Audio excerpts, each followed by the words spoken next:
بسم الله الرحمن الرحيم وصلى الله وسلم وبارك على سيدنا محمد وعلى آله وأصحابه أجمعين. Très chers frères et sœurs, salam alaikum wa rahmatullah et bienvenue à vous dans cette 15e réflexion. Alors cette réflexion, c'est plus un principe que j'essaye d'appliquer dans ma vie de tous les jours, dans ma vie conjugale, familiale, sociale, professionnelle, intellectuelle, etc. Et que les événements que nous vivons actuellement me l'ont fait voir, ce principe-là, d'une manière flagrante, visible, de tout le monde. Tout le monde constate cela maintenant, alors que dans la vie de tous les jours, tout le monde n'applique pas ce principe. Je parle de ce principe qui consiste à toujours vouloir améliorer sa vie, toujours vouloir être une meilleure personne, être un meilleur époux, une meilleure épouse, un meilleur papa, une meilleure maman, un meilleur entrepreneur, un meilleur travailleur, un meilleur étudiant, un meilleur croyant, etc., etc. Et le fait que l'on incorpore ce principe de toujours vouloir être meilleur nécessite une chose non négociable. Et c'est le cœur de cette réflexion. Vouloir toujours s'améliorer nécessite une ouverture au changement. Quelqu'un qui est fermé au changement, quelqu'un qui ne veut rien voir, qui ne veut rien entendre, qui ne veut rien changer à sa vie, parce qu'il est satisfait de la situation actuelle, une telle personne, on n'a rien à lui dire. On ne s'adresse pas aux personnes qui ne veulent pas changer, qui ne veulent pas être de meilleures personnes. Mais si on veut un minimum s'améliorer, on n'a pas d'autre choix que d'être ouvert au monde, que d'être ouvert à autrui, que d'être ouvert à ce qui se fait ailleurs, à ce qui se pense ailleurs, à comment les gens réfléchissent ailleurs, à comment les gens procèdent ailleurs, s'ouvrir à d'autres cultures, s'ouvrir à d'autres manières de faire. Et ça, c'est malheureusement un gros frein dans la vie de beaucoup de gens. Les gens, voilà, ils se renferment et ils ne veulent rien savoir. Et subhanallah, je ne sais pas si vous avez déjà remarqué cela, la France est un pays qui, culturellement, il n'est pas ouvert à ce qui se fait ailleurs, il n'est pas ouvert au monde, il n'est pas ouvert à la diversité, à la richesse de l'apport humain et de l'apport des autres cultures. Je ne dis pas ça parce que voilà, j'aime pas mon pays et la France. Je dis ça parce que c'est un constat. La France, culturellement, elle est psycho-rigide. Vous avez beau lui dire que votre manière de faire, elle n'est pas bonne, regardez ce qui se fait ailleurs, ça a l'air de fonctionner, jetez au moins un œil. Parfois, ça refuse de jeter un œil, parfois, ça jette un œil, ouais, mais non, on maintient quand même notre truc, et écoute, ça fonctionne comme ça depuis X temps, c'est pas aujourd'hui qu'on va changer. Il y a cette culture, il y a cette mentalité bien ambiante et bien environnante dans notre culture française. C'est un fait. Ce fait-là, on l'a aussi dans nos vies à titre personnel. Et vous savez, la première chose à laquelle je pense, c'est laquelle? Je pense à tous les prophètes, alayhimus salatu wassalam, qui ont été envoyés à leur peuple pour apporter du changement. Ce n'est pas du changement à 100%, ce n'est pas du changement radical, mais c'est du changement quand même. Et on sait tous comment les prophètes ont été accueillis par leur peuple. Résistance au changement extraordinaire. Il y a une minorité qui adhère au changement, qui le trouve cohérent, qui le trouve justifié, qui le trouve utile, qui le trouve même, on va dire, c'est quelque chose qui va nous apporter une plus-value dans nos vies, donc on y adhère. Il y a des gens qui ont besoin d'un certain recul et beaucoup de temps. Allez-y les gars, faites-le. Et si on voit que ça marche, ok, on peut envisager la possibilité de vous rejoindre. Et vous avez les fermés et vous avez les hermétiques, les complètement fermés au changement. Ceux-là, ils ont eu beau voir les miracles, ils ont vu des choses extraordinaires. Non, je reste sur ma position initiale. Et Allah subhanahu wa ta'ala nous a décrit cela dans un verset dans Surat Az-Zukhruf, dans deux versets qui se suivent d'ailleurs, dans Surat Az-Zukhruf. Allah ta'ala nous parle de ces gens à qui Allah ta'ala a envoyé des prophètes, alayhi salatu wassalam. Comment une partie de ces gens-là en tout cas, a réagi à l'appel des prophètes. Inna wajadna aba'ana ala ummatin wa inna ala atharihim muhtadun. Nous avons trouvé nos parents sur une certaine voie et nous allons suivre leurs pas, nous allons nous laisser guider par les pas de nos parents, de nos ancêtres. Non, non, non, non, non, non, moi je veux rien savoir à ce que tu me dis. Je ne veux pas savoir de quoi tu parles. Je suis né comme ça, dans une famille comme ça, dans une culture comme ça. C'est l'héritage de mes ancêtres. Je ne suis pas ouvert au moindre changement. Je préfère rester sur la voie de mes ancêtres. Le verset d'après, Allah Ta'ala, il parle de ce fait. À chaque fois que nous avons envoyé un prophète à une nation, ils ont réagi, ces gens, de quelle manière? Presque la même chose, avec une petite différence. Inna wajadna aba'ana ala ummatin wa inna ala atharihim muqtadun.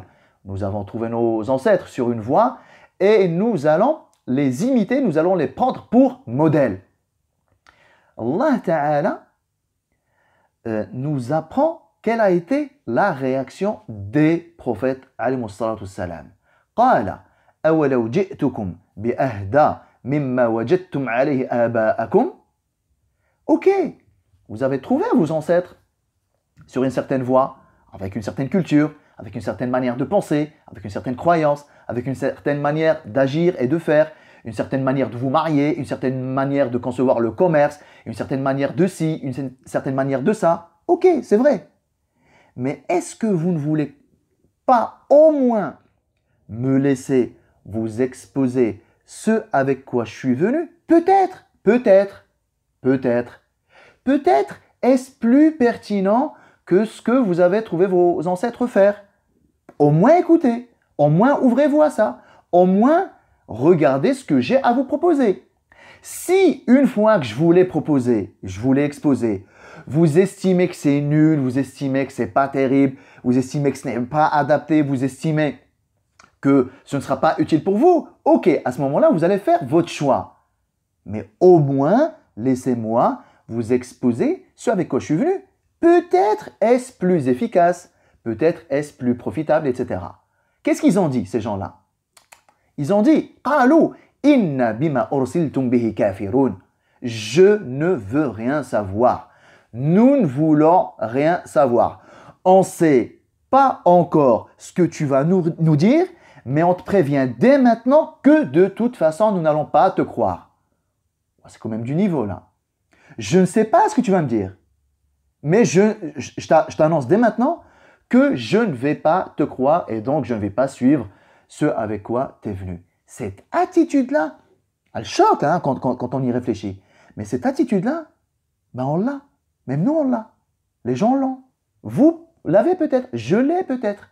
C'est quand même une attitude qui nous renseigne sur notre attachement à nos habitudes. Et l'habitude, par définition, elle a une sorte de pouvoir apaisant. L'habitude, elle est connue. L'habitude n'est pas stressante. Je fais la même chose depuis 20 ans, je pense la même chose depuis 20 ans. Ça a un côté rassurant parce que ça ne me expose pas à moi-même, ça ne me fait pas m'auto-critiquer, ça ne me fait pas critiquer ce qui m'entoure parce que c'est très coûteux, c'est angoissant, c'est stressant. Je préfère rester sur mes acquis, je préfère rester sur mon mode de fonctionnement actuel, je préfère la stabilité de la situation actuelle plutôt que de m'ouvrir à un éventuel changement qui va venir déstabiliser mon quotidien. Ben, je ne veux pas, je flippe, j'angoisse. J'avoue, l'habitude, elle a cette vertu-là. Elle est reposante, apaisante, pas stressante du tout. Mais ce n'est pas la bonne manière de procéder si l'on convoite un changement, si l'on convoite être une meilleure personne et améliorer sa vie. Améliorer sa vie doit passer par l'ouverture au changement. Alors je vais dans un premier temps faire un parallèle et revenir sur ce qui se passe actuellement. Et surtout, on a dit que chez nous en France, on est quand même assez psychorigide sur 1001 choses. Je vais citer juste 2 exemples. Dans le monde anglo-saxon, principalement, et tous les pays qui aspirent à ce modèle-là, Donc, on est en train de parler d'un modèle nord-américain, un modèle voilà, britannique, scandinave, etc., dans le milieu du travail. Le télétravail existe depuis un certain temps. J'ai envie de vous dire, depuis que voilà, la nouvelle technologie le permet, depuis que les visioconférences sont faisables, depuis que l'on peut partager un écran à plusieurs, depuis cela. Donc allez, je vais pas exagérer, je vais dire au moins une bonne petite quinzaine d'années. Le télétravail est hyper démocratisé dans 1001 entreprises dans le monde, du monde anglo-saxon. Les gens, ils travaillent chez eux et ils travaillent efficacement. Et les entreprises, ben, elles bossent et elles avancent, elles gagnent de l'argent et les gens, ils sont épanouis. Et on arrive à concilier vie professionnelle et vie familiale et 150 000 vertus. On économise les locaux, donc on économise ben, les frais, les charges liées au bâtiment, au bureau, etc., etc. Il y a énormément de vertus. Et les 15 dernières années, la France, en tant que pays occidental, faisant partie voilà, des pays les plus riches, des plus fortes économies mondiales, ben, la France faisait un petit peu tâche dans ce monde-là, hyper résistante au télétravail, avec cette idée, ouais, mais non, mais si on laisse les gens travailler de chez eux, eh bien, voilà, ça va glander, ça va rien faire, productivité, elle va être nulle, mais non, on veut que tu viennes, mais on le sait. Ceux d'entre vous qui ont déjà bossé en tant que cadre dans des bureaux, dans des entreprises, voilà, avec un ordinateur et un téléphone et dans un bureau, vous le savez très bien. Une bonne partie de notre temps de travail passé dans les locaux de l'entreprise, une grande partie de ce temps-là, ben on en fait quoi? Ben on squatte Internet et on est sur l'ordi pour des raisons personnelles. On regarde un billet d'avion, on mate ses mails personnels, on regarde ci, on regarde ça. Alors maintenant avec la 4G, même s'ils ont mis des proxys pour bloquer certaines adresses web, etc. Mais c'est pas grave, j'ai mon téléphone les gars, ouais, je suis sur l'ordi, ben je mets mon téléphone. Je compte pas le nombre de frères, je compte pas le nombre de sœurs que je connais dans la vraie vie, qui sont cadres, qui travaillent voilà, dans des entreprises où ils ont un bureau, voilà, ils travaillent sur ordi, téléphone, etc. Je compte pas le nombre de frères et de sœurs qui me disent « Samy, tes vidéos, on les regarde au boulot ». Je ne vous parle pas de les écouter et les regarder sur le trajet pour aller au boulot. Ça c'est encore d'autres frères et d'autres sœurs. Non. Dans les locaux de l'entreprise. Vous pouvez me dire « Oui, mais c'est pas sérieux, mais c'est pas professionnel ». Mais c'est du n'importe quoi aussi. C'est du n'importe quoi. Tu as 8 heures pour faire un boulot de 2-3 heures. Mais culturellement, en France, on veut te voir. Tu dois être là pendant 8 heures. Mais les gars, ce que vous m'avez demandé de faire, je peux le faire chez moi en 2-3 heures. Mais non, culturellement, il faut que tu viennes. C'est une réalité. Mais regardez maintenant le confinement. Ah oui, pour le coup, ben le télétravail, il est hyper généralisé. Il est même obligatoire. Hein. Il n'y a que ceux dont les entreprises ne proposent pas ou ne peuvent pas proposer le télétravail, ou alors les emplois qui nécessitent une présence réelle et physique, il n'y a que ces personnes-là qui peuvent aller encore bosser. Tous les autres, ben, vous êtes dans l'obligation de bosser chez vous. Et qu'est-ce qu'on constate?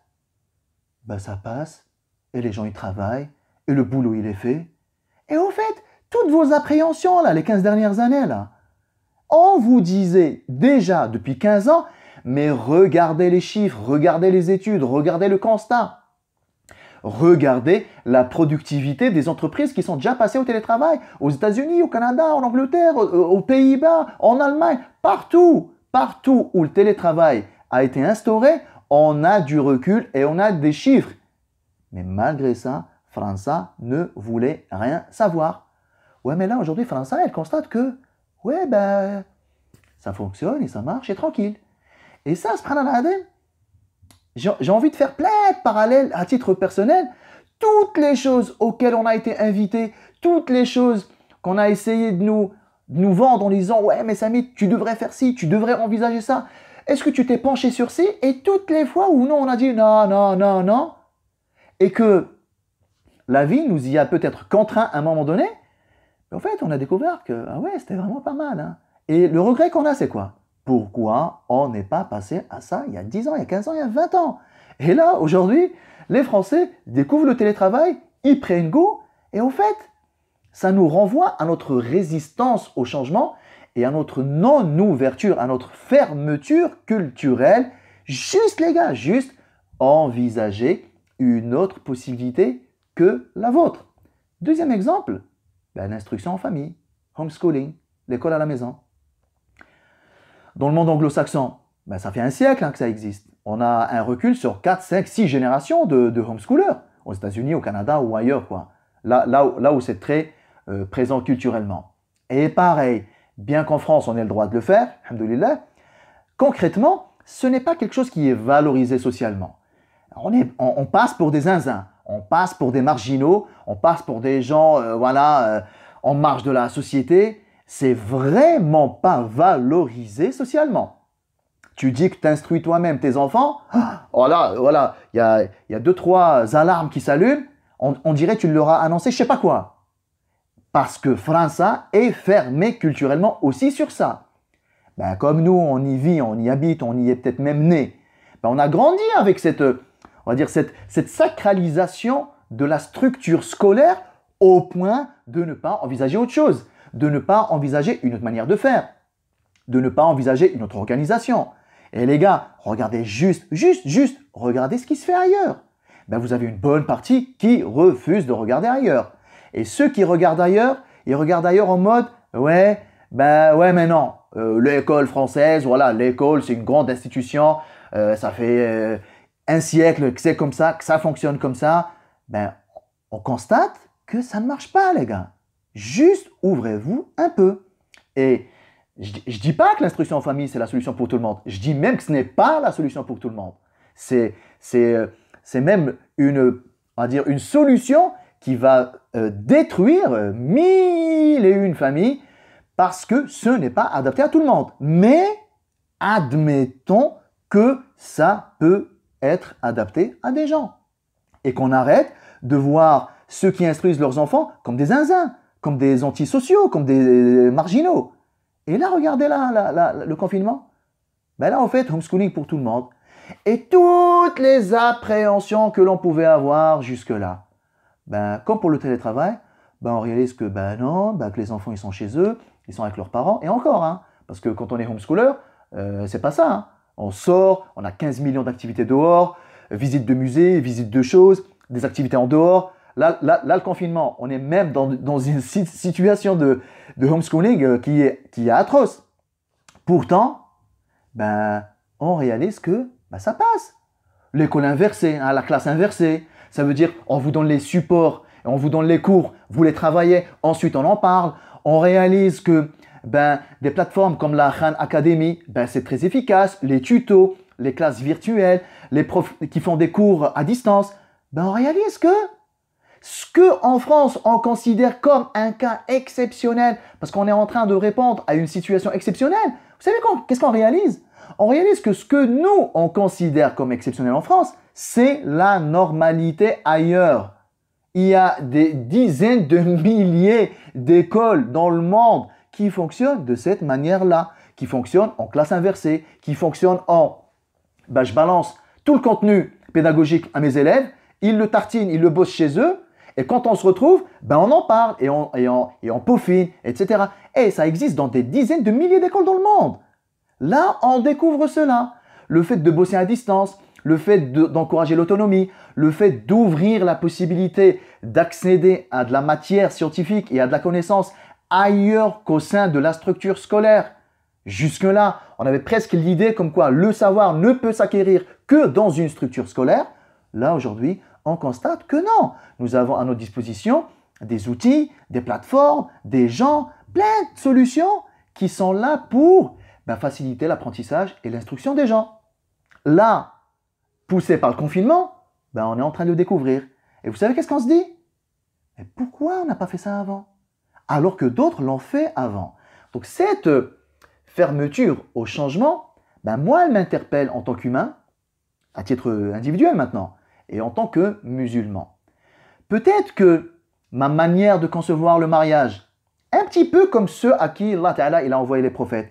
Ouais, j'ai trouvé mon père vivre le couple de cette manière-là et moi, voilà, je suis fidèle à la manière de mon père de concevoir le mariage. C'est une réalité, ça. On a tendance à soit reproduire le schéma parental dans la gestion, dans la manière de concevoir et vivre un couple, soit la manière avec laquelle moi, mon père, par exemple, a géré son couple, elle m'a tellement déçu que je fais totalement l'inverse. Mais en tout cas, je suis fortement influencé par ça. Peut-être que des gens, peut-être que, je sais pas moi, des chercheurs, des intellectuels, des amis, des proches, peut-être ils m'ont dit, ouais, mais Samy, tu sais, t'as déjà lu le livre là sur le couple? Ouais, mais non, moi, j'ai pas besoin de lire quoi que ce soit sur le couple. Eh non, les trucs du moment, là, la mode, là, du moment, moi, j'en ai pas besoin. Mais t'es même pas ouvert. Ben, lis, fais-toi une opinion. Et si tu vois que ça ne te convient pas, vas-y, jette-le, le livre là. Mais non, mais on n'est pas ouvert. Et je sais de quoi je parle, particulièrement dans le domaine du couple et dans le domaine de l'éducation des enfants. Quand je fais une conférence sur les enfants, 99% de l'assistance sont des femmes. Les gars, vous n'êtes pas papa? Vous ne vous sentez pas concerné? Il y a cette idée de « ouais, mais attends, qu'est-ce que je vais apprendre ?»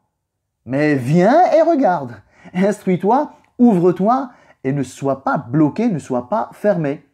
Ne réagis pas, s'il te plaît, comme ont réagi les gens face à leur prophète. Je ne sais pas ce que tu vas me dire encore, mais je te préviens dès maintenant que je ne vais pas y adhérer. C'est un petit peu ça la réalité. C'est un petit peu ça le terrain. Beaucoup de personnes ne veulent pas améliorer leur couple juste par fierté de penser que je n'ai rien à apprendre. Beaucoup de personnes courent à la catastrophe dans leur couple, courent à la catastrophe dans l'éducation de leurs enfants, courent à la catastrophe dans leur cheminement spirituel, courent à la catastrophe dans mille et une choses de la vie, juste parce que, par fierté, ils ne se sont pas dit qu'il y avait des choses à changer, qu'il y avait des choses à améliorer, que leur manière de procéder n'était pas bonne et qu'il y a des choses bonnes à garder, il y a des choses à améliorer, il y a des choses à enlever. Non, non, non, non. Un nefs, l'ego, il est trop fort pour ça. Et j'ai envie de conclure cette vidéo par ce constat. Ce qui empêche les gens de changer, c'est l'ego. Ce qui empêche les gens de s'ouvrir à autre chose, c'est l'ego. Ce qui empêche les gens d'envisager une autre manière de faire, c'est l'ego. Parce que si je m'ouvre à une autre manière de faire, si je m'ouvre à une autre conception de la vie, une autre conception de quoi que ce soit, si je m'ouvre à une autre culture, si je m'ouvre à une autre manière d'agir, c'est prendre le risque de se rendre compte que je me suis trompé jusque-là. Et ça, c'est dur pour un nefs. Tu as 40 ans, ça fait 20 ans que tu es marié. Peut-être que si aujourd'hui, tu vas apprendre une nouvelle chose, peut-être que tu vas réaliser que tu avais faux pendant les 20 dernières années. Et ça, pour un nefs, c'est quand même balèze. Et notre principal frein, en fait, pour changer, c'est nos égos. C'est pas autre chose. Parce que l'idée, c'est que moi, je suis guidé dans mes choix par quoi? Est-ce que je suis guidé par mon ego ou je suis guidé par la pertinence? Je suis guidé par la sagesse? Je suis guidé par la justice et la justesse? Qu'est-ce qui guide mes choix? Si à 60 ans, je découvre que tout ce que j'ai su jusque-là était faux, je ne devrais normalement avoir aucun problème à accepter que je me suis trompé les 60 premières années de ma vie. Vaut mieux que je corrige les 10, 15 ou même la seule année qui me reste à vivre, plutôt que de m'entêter dans ma situation actuelle et de finir ma vie tout en sachant intérieurement que, ouais, les gars là, ils avaient peut-être raison, et dans certains cas, ils avaient même raison, mais bon, non, parce que si j'admets qu'ils ont raison, c'est que j'admets que moi j'ai tort, et ça, c'est pas bon. Appliquez-le à plein de trucs. Appliquez-le au couple, appliquez-le à la famille, aux enfants, au boulot, au cheminement spirituel, à la manière de lire, à la manière d'apprendre, à la manière de réciter le Coran. Appliquez-le à tout ce que vous voulez. Moi, je suis né arabophone. J'ai grandi arabophone. J'ai appris à lire très, très, très, très, très jeune. À 3 ans, j'étais déjà bilingue. À 3 ans, je lisais, j'écrivais arabe et français. Vous savez quoi? À 22 ans, 23 ans, j'avais 23 ans. Lorsque j'ai récité Surat al-Fatiha devant un cheikh, il m'a dit « Tu ne sais pas lire l'arabe ». J'ai pris un gros coup dans mon nefs. Et vous savez quoi? J'ai passé un temps fou pour corriger ma Fatiha. Parce que je voulais la corriger. Parce que j'ai estimé que si j'ai passé les 23 premières années de ma vie à ne pas lire le Fatiha correctement, je ne vous parle pas du reste du Coran, je suis parti du principe que 23 ans, c'est quand même mieux que je le corrige maintenant. Comme ça, le reste de ma vie, je peux dire que je lis correctement le Coran, alhamdoulilah. Et aujourd'hui, moi je le sais, on le voit dans la communauté musulmane. Il y a des gens de 40 ans, 45 ans. On a prié derrière des imams qui connaissent le Coran par cœur aussi. On a prié derrière des gens qui ont 40 ans, 50 ans. Ça fait 30 ans, 40 ans qu'ils récitent le Coran d'une manière catastrophique. Un gamin de 5 ans, s'il a correctement appris, il récite mieux que ces gens-là. Mais pour leur nefs, c'est balèze. T'es en train de me dire quoi? Que les 40 dernières années de ma vie, je les ai passées à mal réciter le Coran. La réaction du nefs, on l'a vu, on la connaît. Et on a vu des gens à 50 ans, vous leur faites remarquer qu'il y a des petites nuances. Non, dis pas ça, dis plutôt ci. Et vous voyez qu'il y a des gens de 50 ans qui le prennent très bien et qui vous embrassent la tête. Et s'ils pouvaient vous embrasser la main, ils le feraient.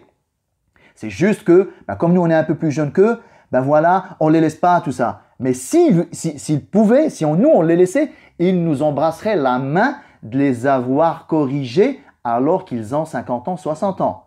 Donc, mon message aujourd'hui, c'est il n'est jamais trop tard pour changer vers le mieux. Et il n'est jamais trop tard pour admettre ses erreurs. Et il n'est jamais trop tard pour commencer à envisager autre chose.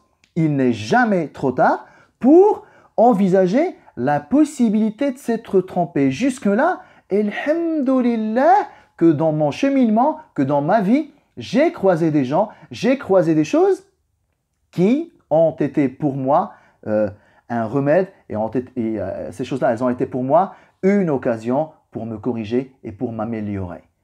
La situation de confinement, elle nous a donné au moins ces deux exemples du télétravail et de l'instruction en famille. Qu'on profite de cette situation-là pour faire un petit peu un certain tri et un certain bilan dans notre vie et de nous poser cette question. Sommes-nous le genre de personnes ouvertes à cela? Et donc, si on est convaincu par quelque chose qui nous paraît pertinent, qui nous paraît juste, qui nous paraît pouvant apporter une plus-value dans nos vies, est-ce qu'on est le genre de personnes à adhérer, même si ça nous fait passer pour des ignorants et des mecs qui n'ont rien compris toute notre vie? Ou alors nous sommes le genre de personnes, pour protéger notre propre ego, on préfère se fermer et on préfère refuser et fermer la porte à toute possibilité de changement, voire à accuser les autres de tous les noms juste pour protéger son ego. Nous sommes quel genre de personnes? Wallahu ta'ala a'lam.